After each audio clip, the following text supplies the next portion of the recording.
View. Okay. Okay, we'll call this remote meeting of the school committee meeting to order. It is Wednesday, May 27th, 2020. Thank you for joining us this evening at this remote live stream school committee meeting. Due to the impacts of COVID-19 virus, some aspects of the open meeting law have been suspended.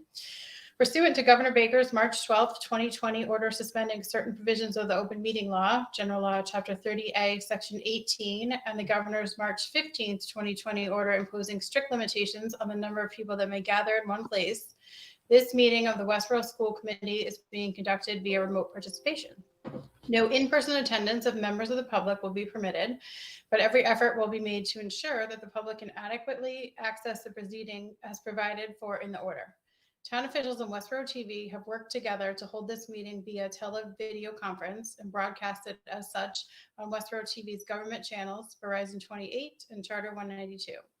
Streamed online at westboroughTV.org/live-stream-government for persons who would like to listen or view this meeting while in progress.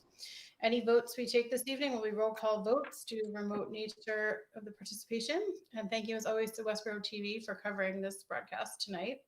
We have our Superintendent, Amber Bach, our Assistant Superintendent, Dr. Daniel Mayer, our Director of Finance and Administration, Irene Oliver, Sarah Dulay, Chair of the Westborough School Committee, Steve Durrett, Vice Chair of the Westborough School Committee members Lisa Enberg, Raghu Nandan, and Kristen Vincent. We have Adam Dappolite, our School Committee Student Representative, and Jen Benton, our School Committee Recording Secretary. Our agenda this evening is as follows. We will approve minutes from the May 13th, 2020 regular session. The February 26th regular session, we will approve revised minutes. We will hear a report from our superintendent, our assistant superintendent, and our director of finance and administration. We will hear school committee member reports. We'll have a building project update. We will take citizens' requests. We will have a distance learning update. We will have a budget update. We will approve our annual stipend list. We will finalize the school committee meeting dates for 2021. We will hear a summary of the superintendent's goals, and we do have a need for an executive session this evening. Again, due to the remote format, we will be taking any citizens' requests by email. Please email the committee with your comments at school-committee@westboroughk12.org. Thank you. So then I will take a motion for the minutes from May 13th, 2020. So move. Thank you, Steve. Any second? Second. Thank you, Lisa. Discussion on the minutes, and then roll call vote. I'll try to go in order again. Kristen? Vincent, yes. Raghu?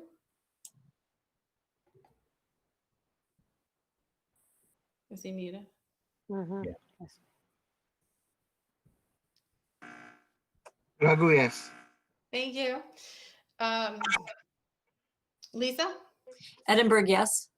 And Steve? Durrett, yes. And Dulay, yes. Thank you. And then the minutes from February 26th, sorry to bring those back again, but Andrea and I reviewed and found a few clarifying points. She was able to send all of the revised policies to our policy manual that's kept by the Mass Association of School Committees, but we wanted to make sure the minutes reflected the policy votes and changes that we made that night, and we made quite a few. So there was just a couple of amendments that we wanted to make sure were corrected for the public record. So in your packet tonight that you received, there was a couple tweaks shown in red. So JII is what the title, the letter title of student complaint should be. JLCB was inoculation of students, and we approved immunization of students. So we just want to make sure we have that for the record. IGD was curriculum adoption, and then IGA was curriculum development. And I think that we may have missed the IGA in the minutes. So if someone will make a motion to approve those amendments to the February 26th minutes. So move the amendments to February 26th. Great, thank you. Second? Second. Oh, Raghu. Okay, and then we'll do roll call vote. Kristen? Vincent, yes. Raghu? Raghu, yes. And then Lisa? Edinburgh, yes. And Steve? Durrett, yes. Great, thank you. for cleaning that up. Yeah, Dulay, yes, sorry, I vote yes too. And then we will move to our reports this evening. Amber, you are first if you have anything. Thank you very much. I just have two brief reports. We're trying to keep our intro a little tight because the majority of our stuff will come through the distance learning update.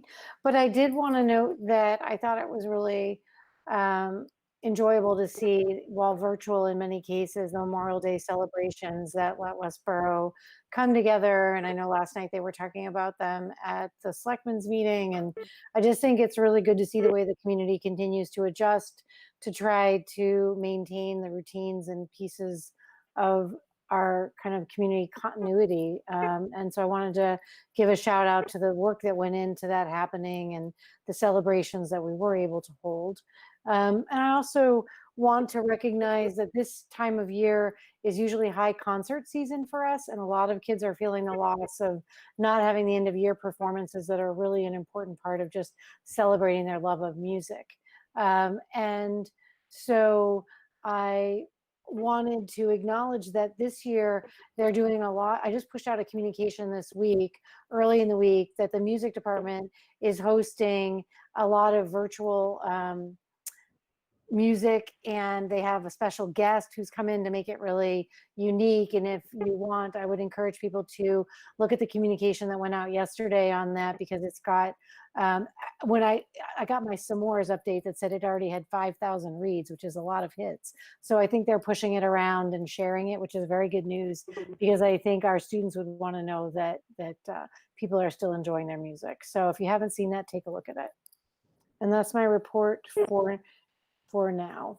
More later. Great. Thank you. Daniel, did you have anything? Yeah, I do have something. Well, first I want to say the special guest, just so you know, is, if you didn't know this already, is a graduate from the Westborough Public Schools, who is a internationally renowned cellist, and has won international competitions. And if you have never seen his videos that we have shared, I urge you to take a look at him. It's just astounding, the talent he has. So he is sheltered in Westborough with another very talented musician, and they're going to basically be doing some live stream performance for our students. So that's just a really special event. And as far as the update I want to give you, I just want to, you may know this, we've talked about the Student Opportunity Act. I'm going to share with you, there's a link to, can't share your screen, there's an error. Just wait 1 second. What I want you to see is there's a link in the agenda to a draft document that we won't get into the details here, but the Student Opportunity Act, which is that legislation that was passed several months back, basically redefining, sorry, I'm multitasking here, but redefining the state funding formula, and urban districts in particular got will be getting a substantial increase in their money from the Student Opportunity Act. We will get some additional funds, not nearly as much as is targeted at high poverty districts, but as part of the agreement for this, every community needs to put together a student opportunity plan, which is now up in front of you. And that plan is for districts like ours. There's a long plan and a short plan, and the short plan are for districts like ours that are not getting, substantial amount of dollars in terms of an increase. So it's streamlined, it's 4 pages, but you do need to vote on it. And it was originally due April 1st, but because of the COVID crisis, we had the state put a delay on it. They still are not, being specific about what the hard deadline is. But since, Amber and I talked about just getting it done, and it wasn't too onerous to do. It's very formulaic in terms of they tell you what there's this commitment 1, which is focusing on subgroups and basically going to work to close, you're going to work to close gaps with a particular subgroups that you identify. Then you're going to pick evidence-based programs and how you're going to close those learning gaps for subgroups. Under commitment 2, that's you talk about that. And then under commitment 3, there's a monitoring success plan where you have targets and metrics you use to see if you've been successful. And then commitment 4 is engaging all families. You're supposed to use input from a wide array of community members, and including your internal staff and parents. And you can use, obviously, priorities that you've already established through your strategic plan, if you have one. For us, we do operate off of well-constructed strategic plans. We are, as you know, in midstream and changing from one 5-year plan moving towards another. I think when you read through this, it'll all seem sort of very clear and evident that these are initiatives that are not new to the district, but do fall under the important, sort of effort that the state is asking people to focus on, which is, looking at some of your most vulnerable students and figuring out how you can do your best to help them. So it's not heavy lifting to review and see what is there. There are some dollars that are indicated here that we need to put toward initiatives that say we are going to be using dollars for these activities. We already are allocating dollars, so it's not new dollars per se. These are sort of all existing initiatives that we're in the middle of. So I do think that at our next meeting, that's the context you need to read through the memo, to look at it, to understand it, and then we'll vote on it and submit it to the state. So Amber, I'm not sure if there's anything you want to add, but that's yeah. No, thank you. What Daniel and I thought was that we would go ahead and do a brief presentation on that tonight, link the document to you. You have it in your packet as a first read. So you can take it and review it, and we will vote it on June 10th. So I want to give you time to give it a look. Again, it echoes, district work that we feel is taking place. And again, we're not a district that's getting large dollars, as Daniel said, and it's somewhat of a mechanics process for us to complete it. And so we want to make sure you give it a look, and we'll discuss it in depth as needed based upon your thoughts. You can email Daniel and we'll vote at the next meeting. Great, Daniel. thank you. Yep. I can remind Andrea to put that on the agenda too. Okay, and that's it. Thank Just to you. let everybody know, Westborough TV has been a green screen and a black screen, so only a little bit has gotten out so far. I know. I think actually I know I received that same message. I'm not sure. Maybe I think the YouTube might be working though. I don't know if it's on the TV, but I did. Someone found it on YouTube. Okay. So how do people can, who are watching it and see the green, can find it on YouTube, how? If you go to sorry.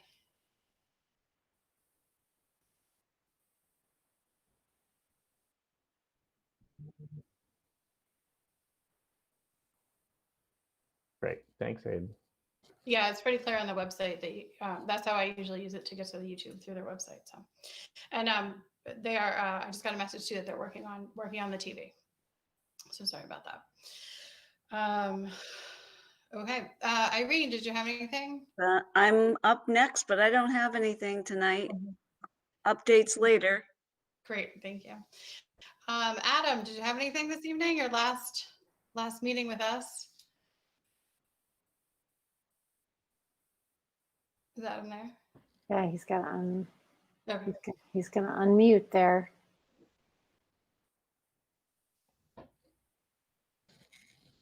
All right, let's see if he can. I don't know. You're not unmuted yet, Adam. Is he frozen? No, he's not frozen, but he's not unmuted. All right,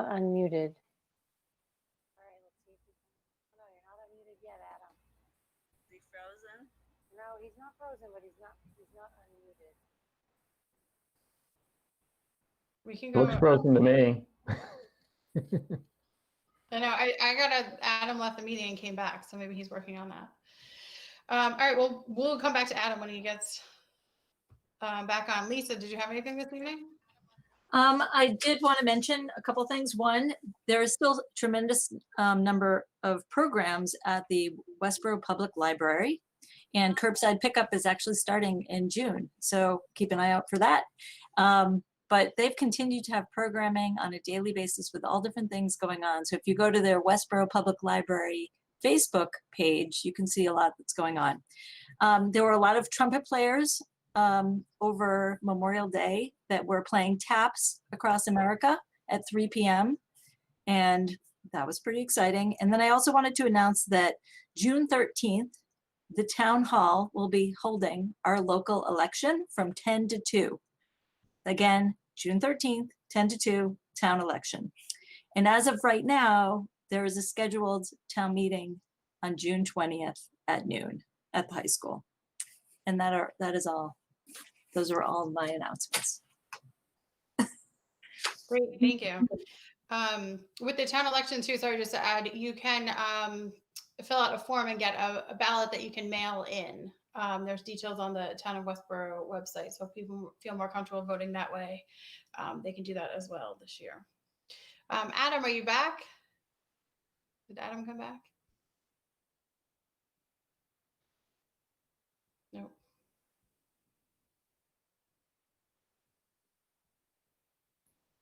All right, well, we'll try. Kristen, did you have anything this evening? Nope, I don't have anything this evening. Thank you. Raghu, did you have anything? No, I don't have anything this evening. I don't have anything either. Okay. Steve, did you have anything? We can go back to your building update. Do you have anything other than building update? No, I do have some building updates though. Nope. All right, hold those. Hold the building update. Adam can chime in if he's on. Sorry, I don't have mine on grid view, so I can't see if Adam's here or not. Does anyone? He's here, but he can't get his mute undone. So All right, well, we'll let him keep trying. That's fine. I have a couple things. If you see him ready or if he can hear us, you can just jump in anytime, Adam. I just want to do a huge shout out to like almost the whole town, but Mr. Callahan, Mr. LaFave, along with the planning committee, the senior class officers, the students, the parents, the board of selectmen, the board of health, the community organizations, project graduation, the library, the spirit committee, just everyone coming forward with all their ideas and time and planning the full list of exciting and meaningful commencement activities that are on the horizon. Already many, the seniors have received their Adopt a Senior gift. There's lots of banners and signs up. The athletic department, the fine arts department have both been recognizing their senior musicians, performers, and athletes. So you can kind of see that on different social media venues. And stay tuned to Westborough TV. Thank you so much. There's a full range of activities over the next couple weeks with lots of coverage. So we thank Westborough TV, of course, for all their time. And the full community support has been amazing and very positive. So I know Adam can probably touch on that as well when he gets on. But it's just going to be very exciting. So stay tuned for lots of events. Adam, are you back now? he is. I think so.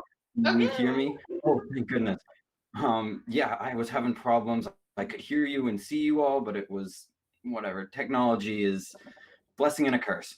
So my update is brief tonight. First off, I just want to say thank you all. With this being my last school committee meeting, thank you all for the opportunity to be with you all. It's been a great experience.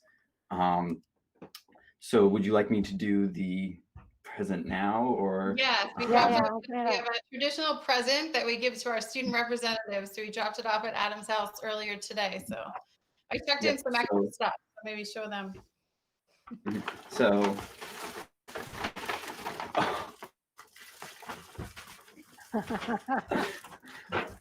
Wow, this is amazing. Thank you all very much. Wow. So toilet paper. Very nice. This is very We gave him some extra going away to college supplies. Oh my God. And then we just lost him. He just I know. disappeared. Oh No, no. so he has the traditional Westborough blanket. And then I threw in a mask and some wipes and couple rolls of toilet paper for college. He hasn't had any tech problems his whole time. And then his last Wow. night, he's like floating in and out, the poor thing. He's coming back in again. Yeah, here it comes. Adam, what the heck? You have to unmute. Can you unmute again? Let's see if it'll work. Poor thing. I don't know. We can't get you unmuted. Oh, there you go. I get right up to the end, and it's my last meeting where I have trouble. I know. That's what I was got just through it saying. all. But at any rate, thank you all very, very much. It was very thoughtful.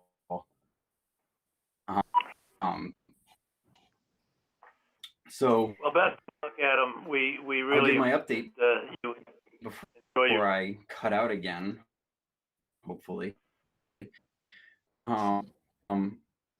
So it's very quick tonight. Seniors, check your email. We got one from Poor Adam. That tech.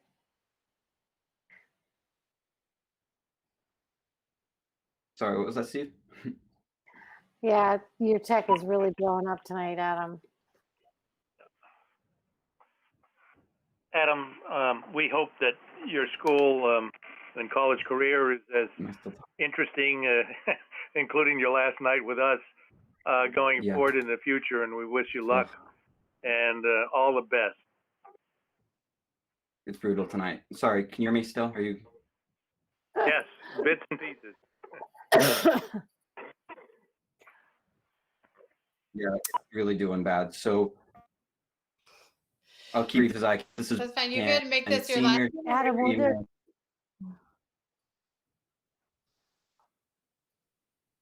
Poor Adam. Thank you. Yes. Poor Adam. You could sign out, or Yes. you could Thank you very make much. this. So Come next. I'll You can come be next there. time. You're always welcome, Adam. All right. He's like, wait. I just had one last announcement. I think we're moving on. There's a food drive on Saturday to help restock the Westborough Food Pantry. You can email westboroughfooddrive@gmail.com to get on the list. And it's being run similar to the Scouting for Food program, where you sign up and put a bag of food outside your home. So a non-contact pickup on Saturday morning around 9 o'clock, and everything will be brought to the Westborough Food Pantry. So if you're interested in that, it is email westboroughfooddrive@gmail.com. All right, I think that's it. And I would for have, Sarah, I would mine. just say that, Sarah, people should put that in a kind of a plastic bag because it might be raining Saturday and they're going to be moving pretty quickly to pick up food supplies. But given that, if you are going to contribute, maybe just think about putting it in a garbage bag, please. It's sealed so that the food you're contributing comes in dry and ready to be used. And those supplies are being used to restock the Westborough Food Pantry as they move towards a plan to open again. And we will be coordinating with them with our food service work that we've done during the crisis phase to coordinate then hopefully reintegrating the service that we've been providing back in to the Westborough Food Pantry and working with them to come up with a sustainable model for them that kind of grows with the need. So that'll be And up and Amber, coming. to add to that, Amber, if people do have clear bags, that would be ideal. But if not, then, in bags is, the second thing. But clear bags would be the ideal first move. Good point, Irene. I like that. That's a good tip. Thank you. All right, so now we have Steve's building project update. I did also want to shout out to Steve and thank him for all of his time and effort on the K3 building committee. I know it's not been easy, with the COVID-19, getting all his meetings organized in minutes and signing things and paying the bills and all that. So we thank you for all your efforts to keep us on track with our projects. Well, the good news is we are on track with the project. At this point, although there are a number of packages that are being bid within the Gilbane responsibility. So far, that we are under budget and remains to be seen. But one thing we did see as a result of the trade bids that the COVID-19 apparently caused, let's say, a reset of the construction business in Massachusetts, and the project was the beneficiary of that. It remains to be seen whether we can stay below budget with the other bids to be received and then awarded. But so far so good on the money side. We had a construction meeting this afternoon and discussed a number of things, of which we'll begin pouring foundations within the next week or so. We roughly have about 3 more weeks worth of earth hauling out and about. After that work is done, although there will be from time to time certain earthwork movements, the majority of the truck traffic on Eli Whitney will now be related to delivery of certain items, delivery of concrete, and won't be anywhere near as regular as what we have been doing so far in moving soil from the project to the water treatment plant where it's being stored for the final use when we demolish the old school and backfill the foundation. So the project is moving along quite well, and somewhat a beneficiary also of the COVID-19. Certain work that had been planned for after school was out has been executed. And so we'll start seeing, real production on the site shortly. So that's our story with Fails, and pretty much other projects that are by the facilities team has also gone on forward, of which Bob Ferguson and Kelly have been major contributors to get that stuff done. So it's been in the middle of a terrible experience, at least as far as building construction goes, a little positive, I think, and we'll take advantage of the season, if you will, as best we can. Thank you. Great, thank you. It's good to hear some positive results out of Fails and out of the coronavirus. So thank you.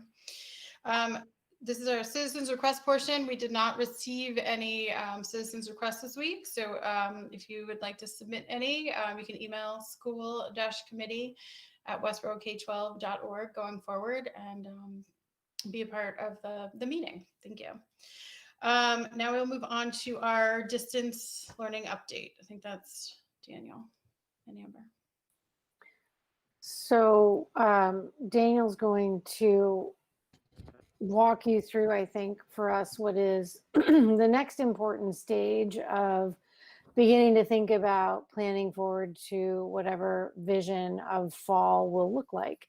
And so he and I sat in today on a weekly, it's kind of like bi-weekly now, it varies, commissioners report on kind of the next tier of release as they have pieces of information or guidance.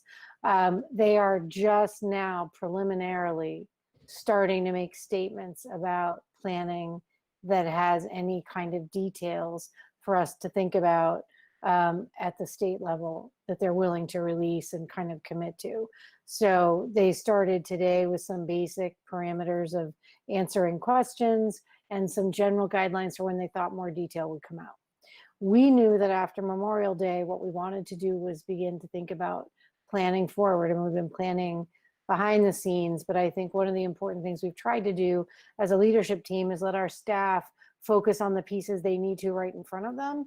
And I think working with the WLT, that leadership team has helped us to stage out when it's ready to talk about the next pieces. So I put out a communication last night to staff just to say that we're getting ready to start that planning, and that Dana was going to be bringing forward a proposal that he'd worked on with the team. And he's going to walk you through that tonight to give you your first look at how we anticipate managing the planning between now and when we manage to open in the fall. And then we can take general questions on that from you. Again, it's a preliminary first step, and we'll do some other updates, but I think in general, the most significant one tonight is in looking at next steps. And then we can come back and take any questions you have around the status of other current things going on with how we're working. All right, so I'm going to turn it over to Daniel. Okay. So I guess I would start by saying, I'm not sure if the school committee has gotten any information about that when the Department of Education is releasing their guidance on this, but today it was mentioned that June 15th is their target date. So we're going to operate like we have in the past, which is, sort of going at our own pace ahead of the department until the department gets some documents out, then mesh, in areas where we might need to make changes. If they really hit the June 15th date, that's good, because we're still like in the process of closing out this year, and our plan is to start really work on developing our options over the summer months. I doubt, from what the commissioners said today, that they're going to come out and they're going to say, this is the one way that you need to do it. They're going to, the signal from the state, as you can imagine, it just the way the governor is operating is we're in phase one of opening up. And so, the school department at the state level can't get ahead of the governor and sort of saying we're going to come back in large groups next year if the state's not ready to endorse that. So we're getting the message that you need to have multiple, at least 2 different plans, maybe 3 plans. So this is how we want to approach it. I'm going to share a document with you. And, we always find that using a team approach and getting lots of eyes on what we're developing helps us with implementation, helps us with buy-in, helps us to be able to identify areas that, are potential blind spots that we might not have seen. So let's see, you've got the agenda up in front of you. I want this memo to staff that went out today, which should be able to see in front of you now. Basically, we're calling it, a reopening schools plan, planning teams, and we're going to create 2 different types of teams: summer planning teams and the student feedback. And a feedback team.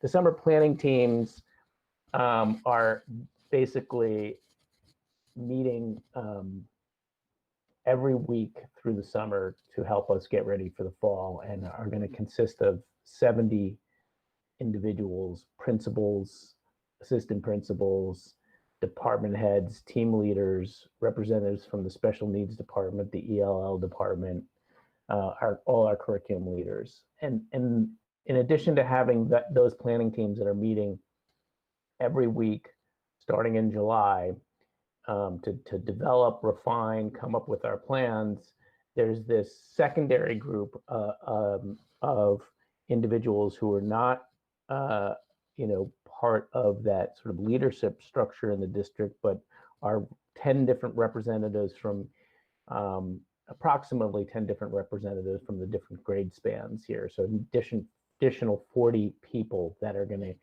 be coming into our meetings to look at draft documents in terms of what we've put together as a plan.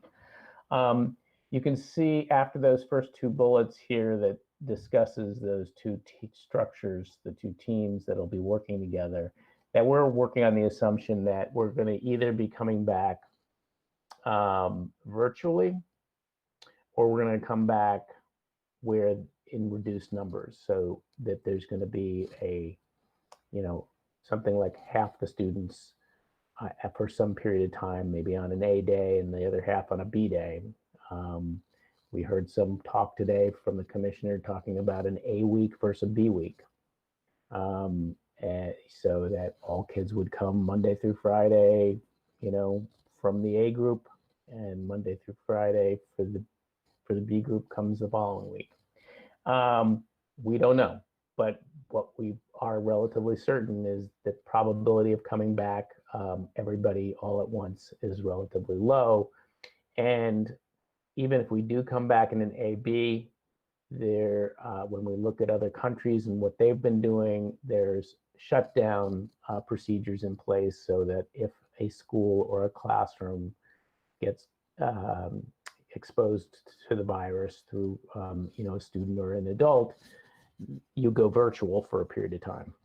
So, so that we feel it makes sense to plan for being virtual at various periods of time. So when we start our planning, we've got these 5 different areas that we're looking at. We've already identified sort of, I guess it's close to 30 questions that fall under each of, in total under these 5 areas, but we need to look at attendance and health screening.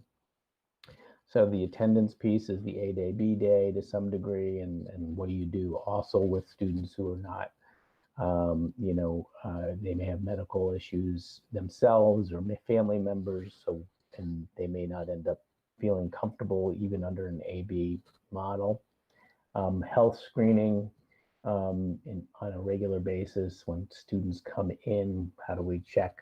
What do we do if so, take their temperature on the way in and take the temperature during the day. What happens? What are our protocols for, if somebody is identified as being ill in the middle of the day? All of that needs to be addressed and is under number 1 there. Social distancing in the classrooms.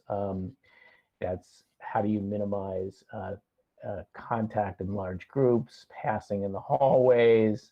One way you do that is you create the classroom so that there's social distancing in the classroom, but you also keep students to the extent that you can from going to multiple classrooms during the course of the day. Easier to do in the elementary level and even the middle school level than it is at the high school level. But so issues pertaining to that. And then there's outside of the classrooms, cafeterias, playgrounds, any kind of large events. What do we do about those and how do we approach social distancing? Then hygiene and cleaning in general, hygiene when the kids are there, cleaning after the students and the staff leave, and then teaching and learning, obviously. So those are the 5 different areas, and I'd be glad to share with you at some point the list of questions that we've already generated that we'll be looking at. So the teams basically, it's a relatively, we're taking our summer curriculum money, which is usually put towards innovation of curriculum, and we're putting it towards funding the individuals to participate in summer work. These are, many staff members are not year-round, and so we're stipending them through using the summer curriculum money to participate. We built a schedule of days, of meeting dates, so that we're very transparent of when everybody needs to be available.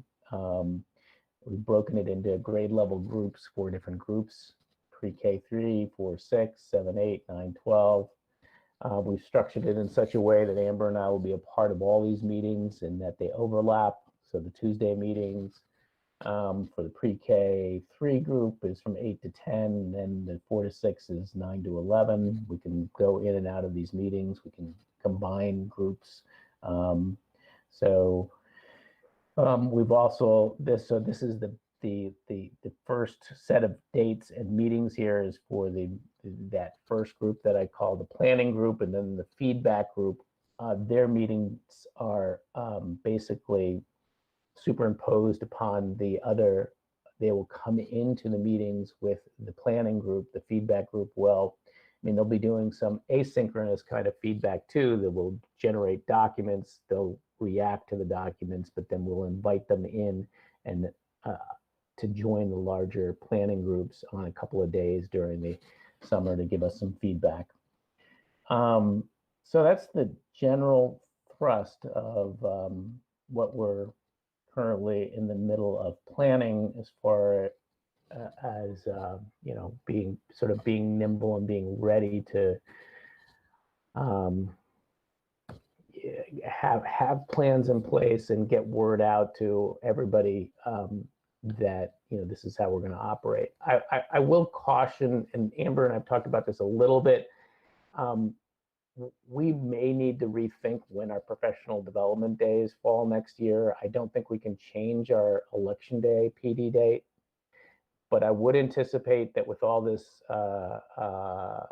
level of complexity, there's so many different issues we're going to be grappling with that our March date might need to move to the beginning of the school year to bring back the faculty and have, basically a planning day before our first day of school.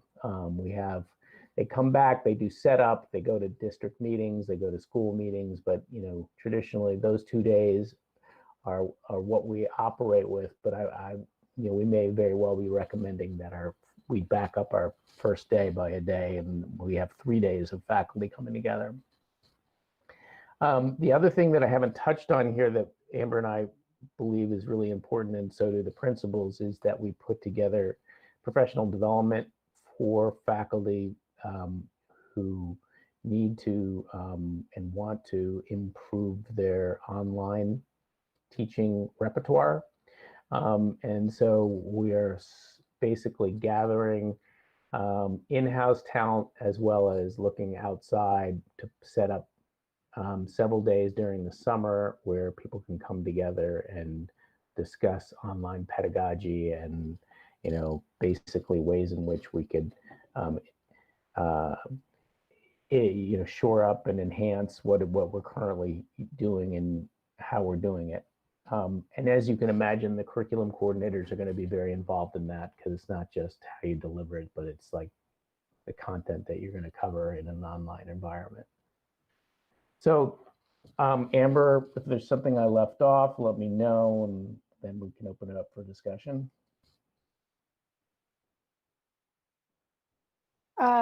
Thank you. No, it's a good detail. I think one of the things to point out is that keeping the school committee updated as we stage things forward is going to be really essential. We will establish a working group with our union leadership to help us be nimble in responding to questions around contract. I think we'll leverage, again, the collaborative work that the teams we've used, and we're talking with the union leadership right now, and we have labor board on Tuesday next week, and we'll be talking about that with them to kind of come up with a methodology so that we have basically working groups we can bring together to answer questions kind of all in.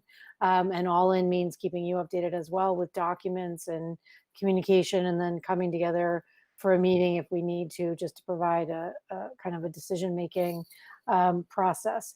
I want to highlight a couple things about the design of this approach, which is that the things that got us up and running initially, which was leveraging, including as many people as possible so they felt their voices were at the table, keeping an open process, and also providing some scaffolded documents ahead of time that allowed people to do some pre-reading and thinking and making some selective pieces of information that got us going, and then having a document that we used as a real active, responsive planning.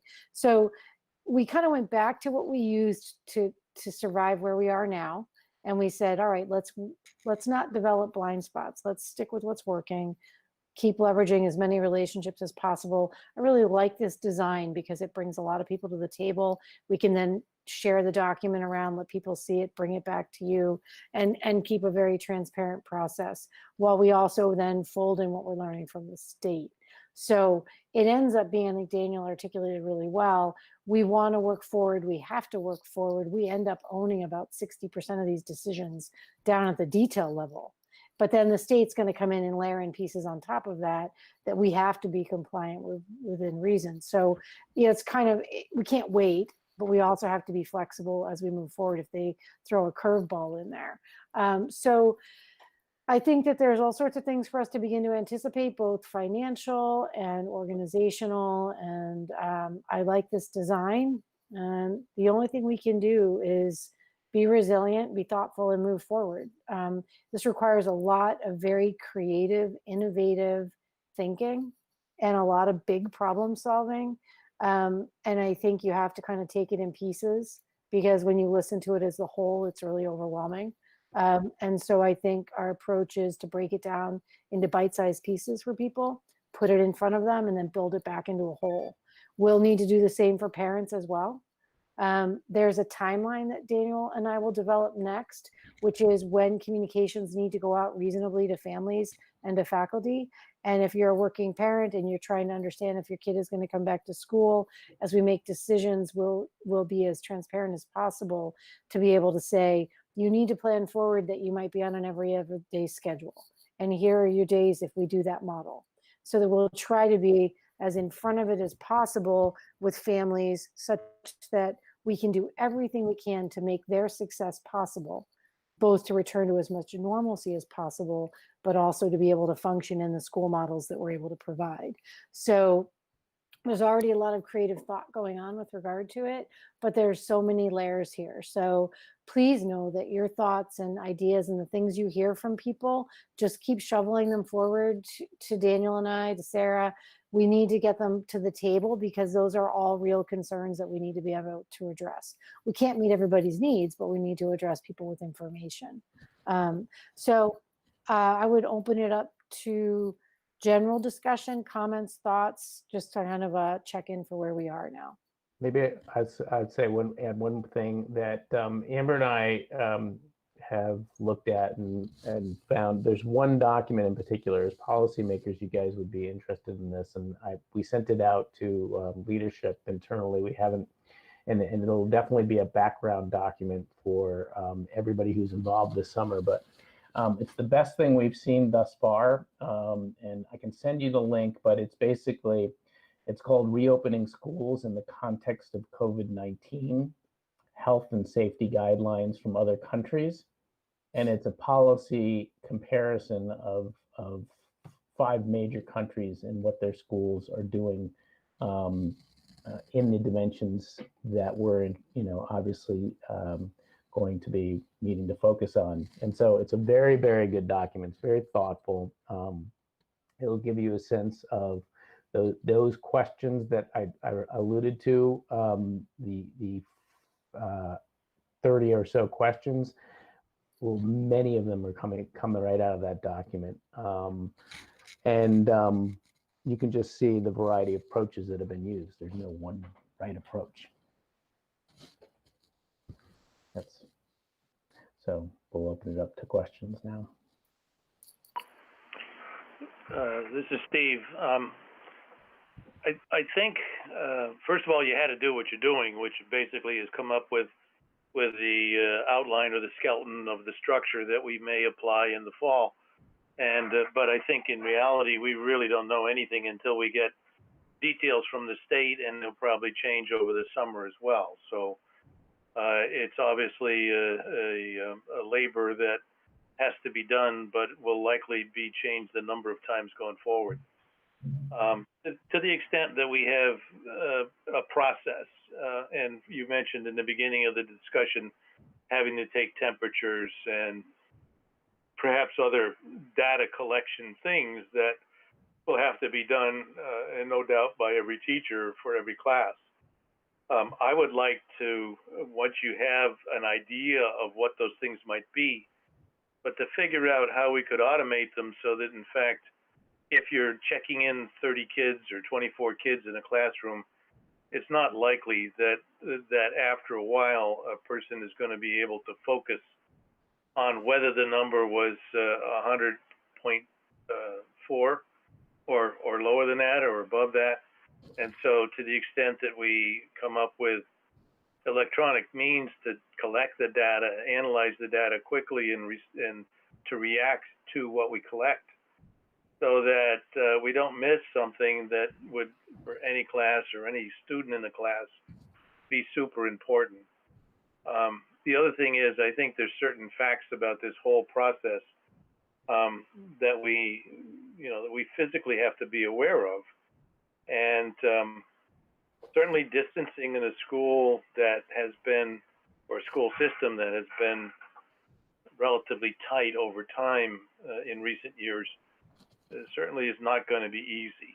And so, the ramifications of having to social distance and or some other process that we do in lieu of that also is going to be, first of all, problematic and more than likely expensive. And so you guys touched on the fact that we're not out of the woods as far as expenses are concerned in terms of being able to deliver education next fall that somehow or another is able to keep students safe. So I guess I'm waiting for what the other shoe is going to be in regards to what the state has to say, what we have to do.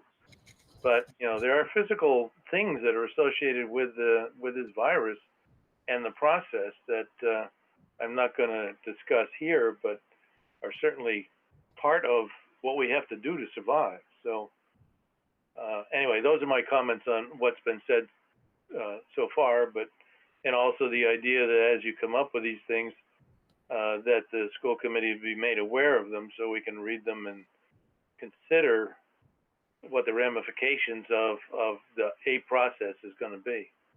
So thank you. Thank you, Steve.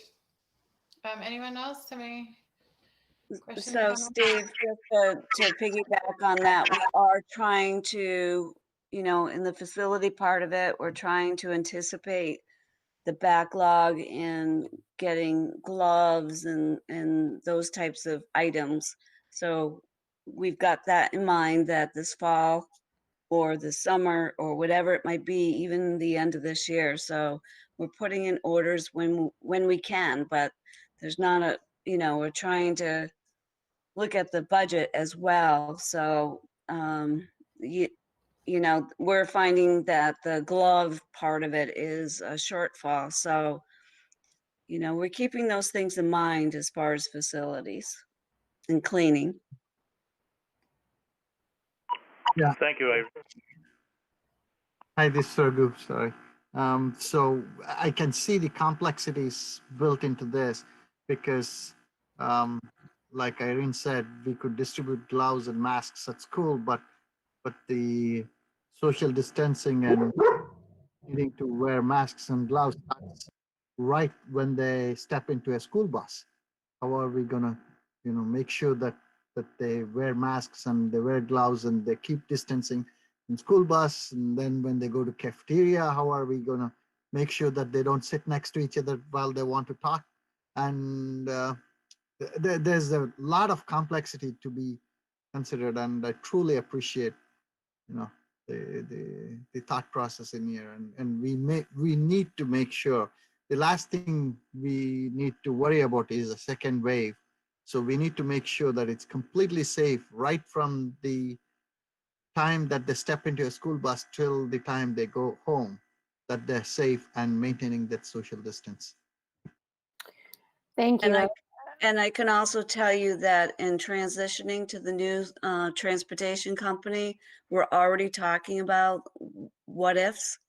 So they're already looking at it with us, and we're just waiting for the state to tell us what the process might be. So they know too. So we're going to be set up for it.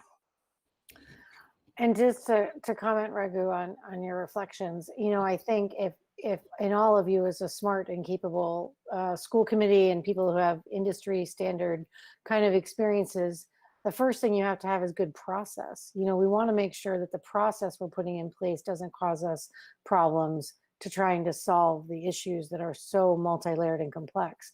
So I think what we wanted to show you is how we're going to approach it and give you a sampling of the kinds of complexities we have to begin solving.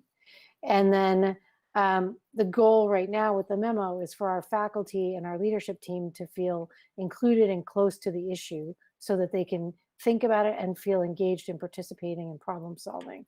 And then to leverage the shared intellect and problem solving of a range of really competent people, and to welcome contradictory ideas, to take feedback really earnestly and to just stage forward piece by piece. And I think that's something that we're very, very skilled at, because we've really worked on, and I say we in a collective we.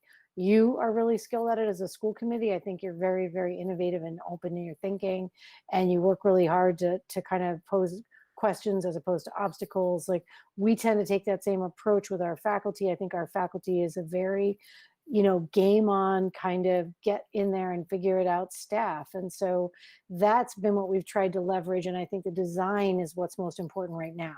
And I think we'll look for a few blind spots in that. And then the layers of decision making, we're going to live in a lot of kind of, undefined complexity for a while, and then we'll start to put some shape around it and give the state time to come in with their ideas as well. So, I think it's going to be complicated, and it's not the kind of decision making we can get wrong, but there's also not 100% clarity on what the right decisions are. So that's the other part. I mean, we haven't even hit the tip of the iceberg here in terms of the complexity. I mean, we can say, like, the issue of buses in other countries, it's one child per seat, in a bus. That's why you do an A/B day. You encourage parents to drive their kids. To Steve's point about taking temperatures, there's high-speed cameras. This is a cost issue, but it's like it's like $6,000 per camera. But they recommend when you're coming into schools, you open up multiple doors. So that's multiple cameras. So that's a cost issue that we need to get, be talking about. There's PPE equipment that we need to buy. All of that stuff, to my mind, that's money and logistics, and easier than the most complicated piece here, as far as I can tell, is kids who are not going to be in school are going to be at home taken care of by whom? And how do we work that out with the private sector and signal to the private sector and to the parents what days this is going to happen? Our basically, our staff have kids too that they need to make sure are going to be taken care of. And they're got to line up childcare. And so what does A day versus B day in Westborough look like compared to Shrewsbury? And how do you make sure that you have childcare on different days and different school systems? So it's a morass. But we have to do the best we can to plan it forward. We've talked about it just within our school district. If you have a child at Mill Pond and you have a child at Hastings and a child at the high school, well, wouldn't you like all those kids to be on A day if you have got children in different schools? So, A through M in the alphabet, that's A day kids. Potentially, that's one way to solve it internally to make it easier to do the scheduling. But then you're going to have to talk about what about across, in other school districts and other towns. What are they doing and where's their A day and B day? I'm hoping the state gives some guidance on this. But we don't know whether we'll get it. But Amber and I have talked about, does it make sense to have an A day alphabetically at the state level?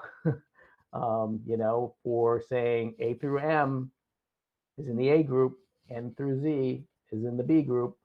That certainly would make it easier on the parents in terms of planning, but there's a lot of unknowns here. I think I want to, and I'll keep taking comments, and I think just as you surface things you want to talk about, I want to just make sure for anybody listening that we are very clear. We are not commenting on decisions right now. I think it's very important for everyone to hold on to the best grip of their anxiety that they can and to get a good grip on it and hold on to it, because releasing your anxiety around a list of unknowns is not a productive way for any of us to function. You need us to be both transparent and to speak freely with you about ideas that we're exploring, but they're ideas only. They are not fundamentally made decisions yet. That's why we have this group. That's why we will bring them together. Their best thinking will guide us, and the state will create some parameters as well, and we'll end up in a good place. I think we'll end up in the best place possible that any of us can, given the circumstances that we'll return to school under. But I just think it's very important as emissaries of this message of the district that you have confidence to say to people that these were surfacing ideas and that's how good decisions are made. But every time we say something out loud doesn't mean that you need to say that Daniel Mayer said there's going to be an A through M day. So again, I think it's really important for everyone now to just know that we're modeling examples for you of the type of decisions we need to make, but that we'll dig in and share with you once each thing becomes a real decision. I just want to be on public record about that before we finish today, because I know that once this gets out there, it'll cause people, to kind of get anxious. And we will follow up. We want to, again, our methodology is we come to you guys first. Well, we go to faculty first in general. Faculty got this today. You're hearing it tonight. We'll put out a communication to parents and follow up with, the report of where we are. So that's the methodology we always use to kind of keep in front of all the pieces. So this is Lisa. I wanted to just comment because I'm feeling very confident looking at the document that you just showed us, that even the things that have come up from Steve and Raghu and Daniel just now are within the 5 categories that you have laid out. Even the attendance of staff, of where they will be and when. I feel like this is, like you said, a multi-layer and complex process and decision-making. And the one thing that I, of course, find myself concerned about is how you guys pace yourselves. That the 70 individuals of the leadership of that group that are stakeholders are making decisions that, it's laid out really nicely, but it's so complex that I can see how this can become so overwhelming so quickly. I'm curious if the 40 individuals are staff members. The second piece of there are 70 individuals in the leadership group, and then there's 40. Are those teachers? I made the assumption. Yes, Yes. People who want to they're participate. teachers, paras, nurses, Secretaries, anybody who says, I want to be at the table to help make the decisions. Well, that's good to hear as well. I think that this is, everything that I've been reading about, which is a lot of different, school systems across our state and the country looking for the processes to use for next fall. It feels like we are right in line with, going through and breaking it up step by step so that we can feel confident when we walk in on day one, whenever that is. And I totally understand why there could be a delay possibly in doing that. And that I felt great to hear that our professional development is being used this way this summer, and that the professional development in the future is going to be about online pedagogy. Thought that was really, I just, as much as I think it's so complex and hard decisions will have to be made, looking at your first steps, I think we're headed in the right direction, and that June 15th, that target date for the state, will give you some more guidelines. And just know that we are here to hear whatever process you're in and whatever financial implications it means for us as a system, that we take it step by step and figure it out as we go along. Because even in the process of figuring out our budget, that there's just so much unknown that we're just going to have to do the best we can with the information we have at the time and then figure it out as we go. And it will never be, it will never be concrete at this point. And maybe it isn't anyway, but in an uncertain time, to feel confident that at least we have a process in place that is going to do exactly where we need to head. So I'm excited that, it's as daunting as that task seems to be. I feel confident that we're headed in the right direction. Thank you. Hi, this is Kristen, and I just want to say thank you to Amber and Daniel and all of the leadership for putting together this thoughtful, and careful process. I think, like you said, Amber, the process is most important right now, and getting pieces in place, the right people in the right rooms, not physical rooms, but the right places to make decisions for all of us. I think that having a process outlined and getting ahead of it, so you're not waiting for the state to give us guidance, you are getting ahead of it and then can adjust or tweak what needs to be following those guidelines when they come out. So thank you for getting ahead of that. And I would just urge everyone to, we're so focused on risks and thinking about how we're going to mitigate the risks, but I think we can also focus on the benefits of certain pieces of the plans that we want to put together. So there are benefits for getting students together with their teachers and having staff come together in a building. And there are risks to that, but there are benefits, like providing essential service of childcare for anyone going back to work or who needs to work more from home, or the mental health of staff and students and getting together. There's a piece to that that could be beneficial. So I think that if we can share benefits as well as how we're mitigating risks, I think that that would be really important. Sharing the why of the decisions that we're making so that people understand where this decision came from or why it's in the best interest of staff or in the best interest of our students. And I'm just asking all of the families to trust us, trust that we are going to do the best we can with the resources we have. We have plenty of resources in our community, so we're going to do the best we can. We always have students' best interests in mind. And I would just like everyone to think, if you haven't heard from your teachers or administrators or the school system when you think you should have heard from them, don't think nothing's happening. Assume, like, have your default thinking be, of course they're working on something meaningful and thoughtful. Of course that they're gonna be taking care of that, because I've seen some posts online like, why isn't anything being planned for, and you can fill in the blank, for 8th graders, for extra math work, for whatever. And I think people are saying that because they just haven't heard anything. And instead of assuming that nothing's happening, like, why isn't anything happening? You can change your thinking to be, something must be in the works. Something, of course they're planning something special for the 8th graders, or of course they're planning something special for XYZ. And just think that the communication will be coming. We still have so much time left for school that we don't have to make those decisions today or tomorrow. So I just encourage families to help mitigate your anxiety with having trust in us that we are going to do the best we can. Thank you.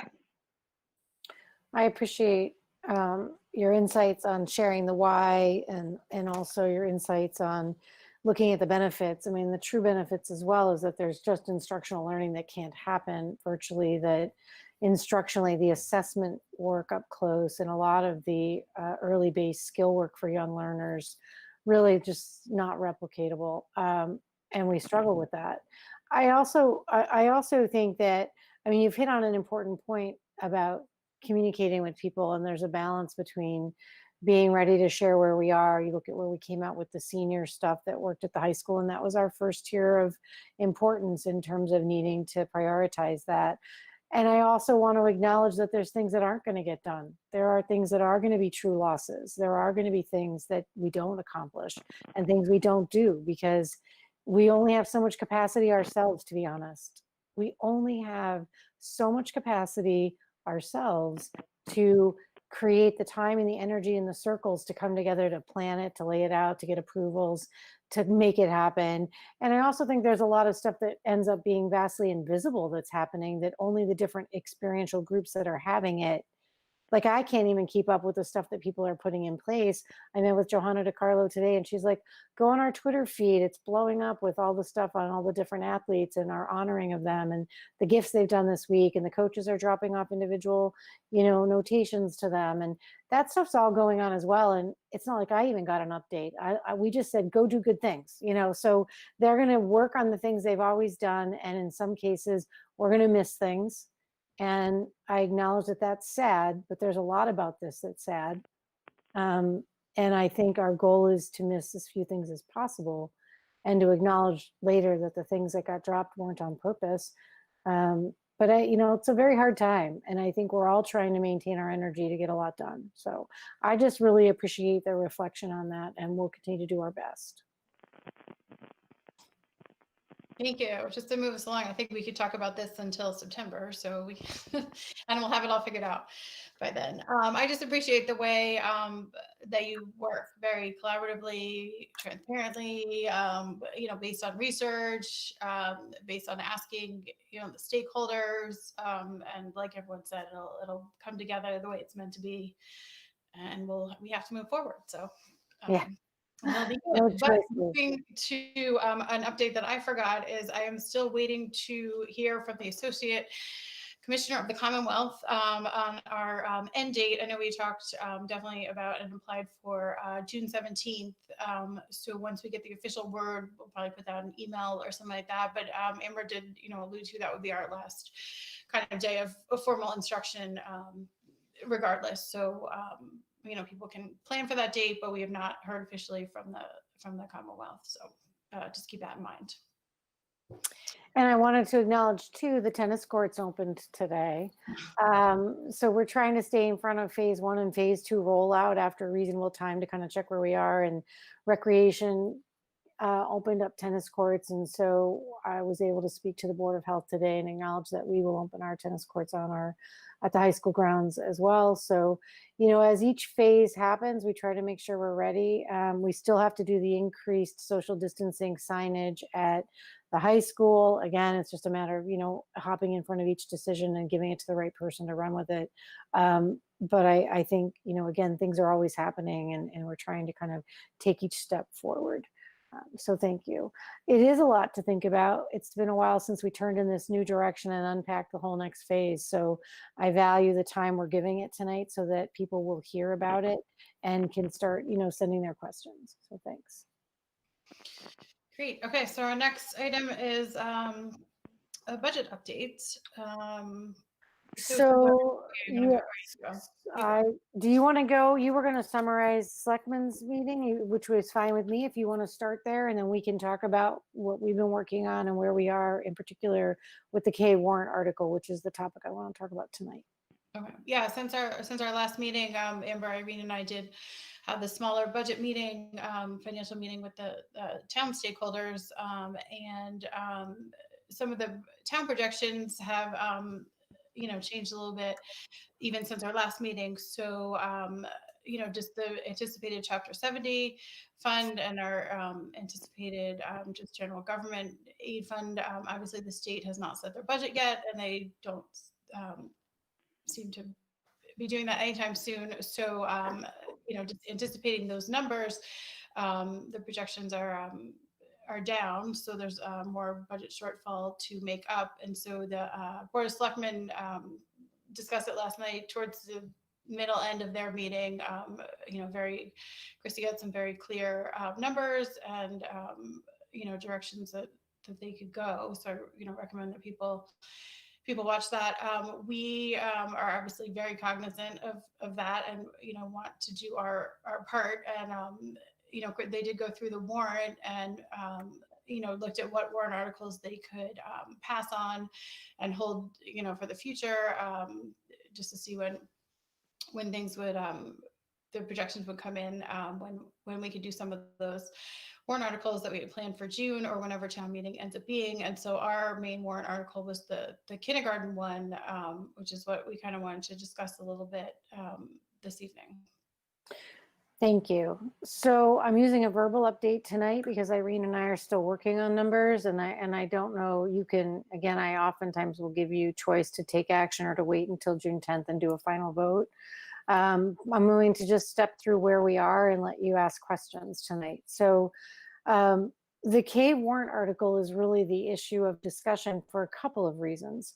One, there's discussion of the financial revenue losses that you hear Sarah summarizing with regard to the selectmen. That means less free cash development and therefore concerns that accessing free cash to cover some of the revenue losses would take a double hit, less revenue flowing to free cash at end of year options and different things where it's tended to grow each year a little bit. And then we expend a good amount of it at town meeting against the different costs. So the thinking from the selectmen and from everyone is that the rainy day perspective, and that the idea that the free cash could help to provide some offsets to those losses of revenue. They're concerned about keeping as much as possible in free cash so that that's possible. Hence, the kindergarten warrant article has several complexities. One, it would pull, again, originally it was going to pull 800,000 from the free cash. You took a vote and we leveraged savings from some salary savings and from consultation work that we didn't do that leveraged 106,000 to lower that warrant article. You've already voted that and approved it. That means that right now there's $700,000 sitting on that warrant article that the concern is depletes free cash. And again, I certainly respect that conversation. The complexity for us, for you as a board, and for Irene and I in budgeting forward is that the delay in town meeting causes a problem with the timeline and the planning. Currently we're now at a place where we're kind of stuck between a rock and a hard place. We have $700,000 of uncovered budgetary planning hanging out there in this warrant article, and the start of the school year coming, with kindergarten parents waiting to understand what's going to happen, and no opportunity for us to come to town meeting at a guaranteed time to vote that action and then have time to respond. That's concerning. We could end up with a town meeting into July and August, or it could be done at the end of June. So that timing causes a problem to make plans for moving forward with kindergarten families to see what's possible for them for tuition. The second complexity in the area of concern that's somewhat unknown is that we're in a state of fiscal crisis. How many of our kindergarten parents are facing financial concerns and won't be able to pay for full day kindergarten? And if we revert back to tuition, we could end up in a deficit anyway, because we would have fewer parents that would be able to pay for it. It's $3,400. And that doesn't cover the full cost of the salary offset as it stands. And we could have fewer parents that even want to do full day kindergarten if it's going to cost, because many of them are going to have to take a rotation of their child potentially being home on every off day and also trying to face childcare issues. So of all the years of complexity where I think financially parents who would usually understand that it's difficult but would make the selection to pay for full day K, that percentage risk is unknown to us, but I think a real risk, where we end up financially struggling anyway against the $700,000 part of that budget that's currently uncovered as we wait for the vote of the warrant article. So those two complexities are ones we need to grapple with, kind of thinking through. And then we have the fiscal needs on the town side, which we're all members of and thinking about, and the concern that if we could creatively leverage savings, if there are savings in this year available, to move those funds for salary over to the kindergarten revolving account and kill the need for the warrant article, it would allow us to articulate that we are going to move forward with free day kindergarten. And it would allow the town to get in the queue for our number to go up so that we get a higher percentage of Chapter 70 during a fiscally constraining time, which is advantageous to all of us as a community. So the selectmen have indicated, and I think FinCom also has, certainly articulated some flexibility to it. I think we have to hear it as well, that if there are savings available, and again, this is available to us legally as it currently manages journaling opportunity, we could leverage a savings to offset the K article and drop the warrant article, or at least lower the amount. Now, we've cut a lot from this budget already. We cut 375,000, and we also cut an additional 600,000 around the bus contract and the teacher contract leverage to bring in a very tight percentage for this upcoming year. However, Irene and I have been working on this and looking at it. I think the thing that I want to put on the table for discussion is that there's $560,000, which is her most current number, of bus revenue unexpended. And the discussion would be for us to look toward, and Irene and I were spending the day going back and forth on the pieces of this because we are a bit between a rock and a hard place in terms of moving forward. If we took 500,000 of that and put it against the warrant article, we would be pulling that warrant article down to 200,000. We then hold 60,000 of that for some potential expenses with the company between now and the end of the year, and also retain, we've had legal interactions along the way that are part of this closure of the contract, and we would maintain the 60,000 available to cover legal fees and outstanding bills with First Student to close that contract successfully. We would then take the 500,000 of those transportation funds and move them off. We take salary off in this fiscal year and put the 500 into the kindergarten revolving account. That would allow us to, one, be clear with kindergarten parents that we're moving forward with tuition-free kindergarten. Two, it would allow us to know exactly where we are fiscally, in the sense that that 500 is there, and we know that that's a commitment towards the fiscal cost that we've already budgeted. And three, it gives the town a clear number as they're trying to figure out where they are well moving forward, as we're all trying to figure this out.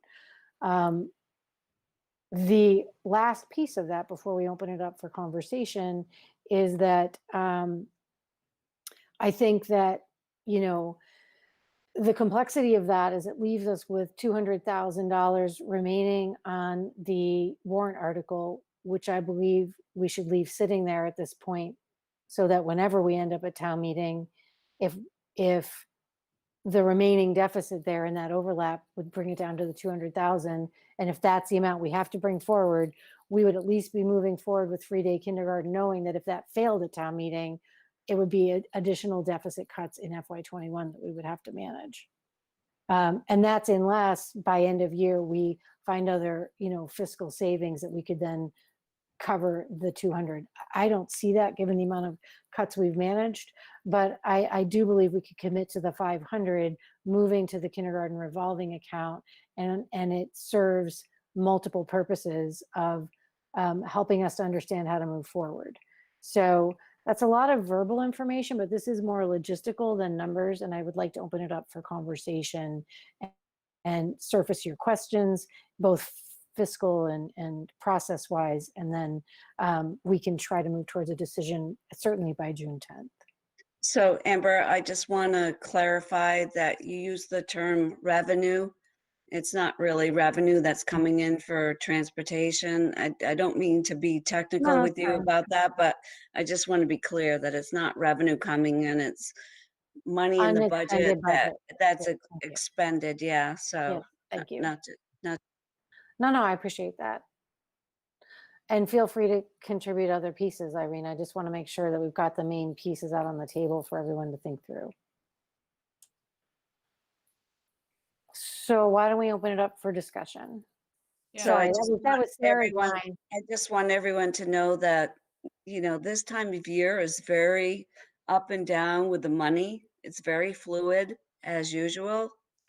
But now, given, you know, the financial, you know, I don't like to use crisis, but it's very different. It's made it more complex. It's hard to decide, you know, where to go. And so we're trying to balance everything. And there's a lot of money being shifted around. So we have to decide. Thank you. Any thoughts, comments, questions? Steve, you usually like to weigh in on the budget. Well, we've sort of been through the mechanics of what has to be done, and I think I truly understand all of that. And of course, there's end of year budget allocations for which historically we've had a process by which we look at the future fiscal year. We look at the stuff we have left in various categories, paper, other supplies, and things like that. And to the extent that we have balances in some accounts, we use those balances to buy product for the future year, and therefore reduce our monetary need as a result. And of course, we discussed that in great detail at the last meeting in terms of the process. The difficulty, and I kind of feel sorry for Irene because she can't actually commit to do anything until the process that gets us closer to the end of the fiscal year plays out, where certain bills come in, decided, certain vendors are able to supply or not supply component pieces. And so everything at this point is a balancing act. And I think, to the credit of the administration, that balancing act and the potential sources of money to try to balance all of that has been discussed with the Finance Committee, has been discussed with the Board of Selectmen. And all of these things, are in some ways a risk-driven approach, because as Amber and Irene have said, if we guess wrong, there'll be a penalty next year. And so, to be honest, other than having the process in hand and knowing, what the tools will be, until we get farther along in this fiscal year and get some of the other facts in hand, I think it's premature as to go forward with this concept of what is the bottom line going to be, because we don't know.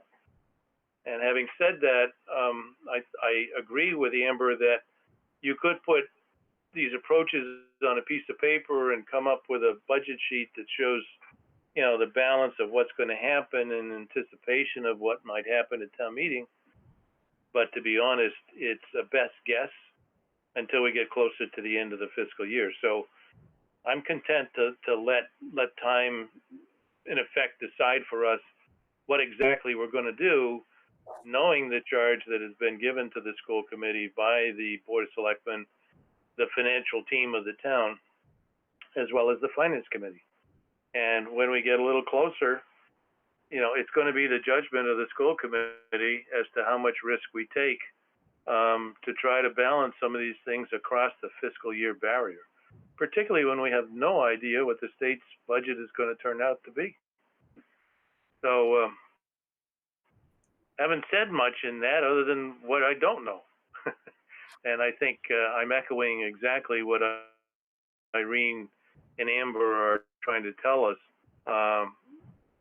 That is going to be very interesting as we get close to the end of the fiscal year. To the tune that maybe June 10th isn't late enough. We may need to meet again just to deal with a budget issue and see how it all plays out at the end of the fiscal year or near it. Can I ask a clarifying question about that? My understanding of what you're saying is that we need to move forward in order to get the full day kindergarten running in terms of process. Is that the reason you're bringing this forth now versus waiting to see what the financial ending really looks like?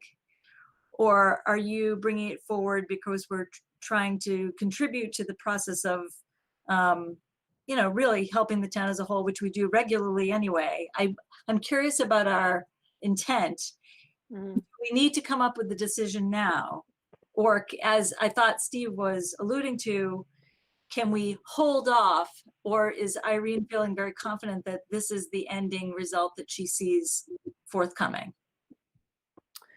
So, Well, I know it's done, I guess. So let me say, just let me say that we know that there's a fair amount of money that we didn't spend and didn't have to spend in regards to the bus contract. There's certain legal answers that we probably, as we get close to the end of the fiscal year, may become clearer in terms of what we can do with that money. I think if that money was available and acceptable, what we do is we basically refund the revolving fund for nursery school teachers, and by putting, in effect, by increasing our debt for this year and pay it off using what might become excess funds, and therefore using the revolving fund as a way to store across the annual budgets, or across the fiscal year divide, if you will, the opportunity to significantly reduce or perhaps even eliminate the need for that warrant article next year. That's where my focus is. And if I've misspoken anybody, please, please correct me. So I think you're articulating it in a nice version of, exactly what that process is. It's not, again, there's nothing typical about this year on any level. Typically, so to Lisa's question as well, and your nice reiteration of process, that's exactly what we would be doing. And what the selectmen and the town manager, and I believe FinCom will ask us to consider is, can you leverage savings from this year to mitigate the K warrant article to serve the larger good? And, it leaves the revenue funds with us in the revolving account, which is, advantageous in that sense, but in terms of planning. But Lisa, to your question, I'm posing it to you as a discussion point so that I make everyone aware that the delay in town meeting has messed up process around a $700,000 warrant article that's already built into the budget, and the clock is ticking on letting those families know what we're going to do. So it's kind of a little bit of both. It's things are going on the fiscal side because we can't hold town meeting, because we're in a fiscal crisis and we have a revenue deficit coming in on the town side that we have to think about. And that delay causes me, as the leader that's supposed to put things in front of you, anxiety that we don't have a current methodology plan clearly laid out. And we know right now that it cost us 1.1 million to run kindergarten, and 700,000 of that currently is unaccounted for. So it's a risk either way. If it's a risk to let it potentially fail at town meeting, or to let it not get voted before we need it, or to also then leave it get it kicked back to tuition and not have enough tuition dollars come in and still have a deficit. So I just am posing it forward as a multi-layered concern that, are we better to leverage a plan to that offset now and at least have some certainty that we are less $500,000 of that anxiety? It still leaves us with a $200,000 deficit. We let that ride on the warrant article and we move forward towards town meeting.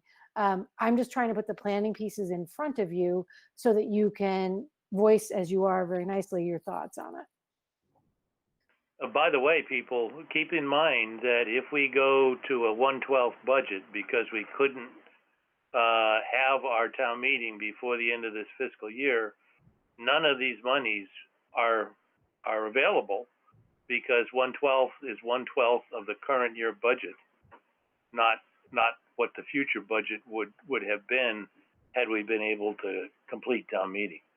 So that adds complexity that Amber just spoke of.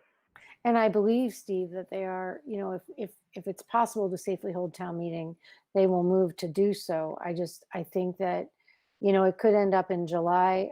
I also think we have a responsibility to families who are wanting and have been very much paying attention to this process to understand if they were going to have to financially plan around a $3,400 cost, and also daycare. So again, I think for our families, it's kind of hanging out there, and we can kind of forget, given that there's all these other crisis pieces, that we have these kindergarten families waiting to get this resolved. And then we have the fiscal budgetary questions that it's causing us.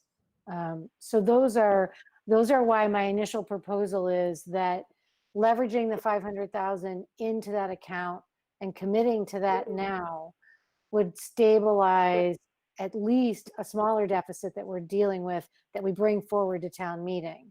And then it's like a commitment of at least knowing that those funds are going to go towards the 1.1 million it takes us to run kindergarten.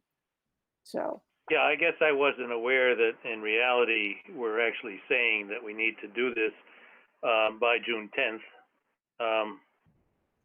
And I don't have a problem with that. I think absolutely we have an obligation to the parents of the kids who would otherwise go to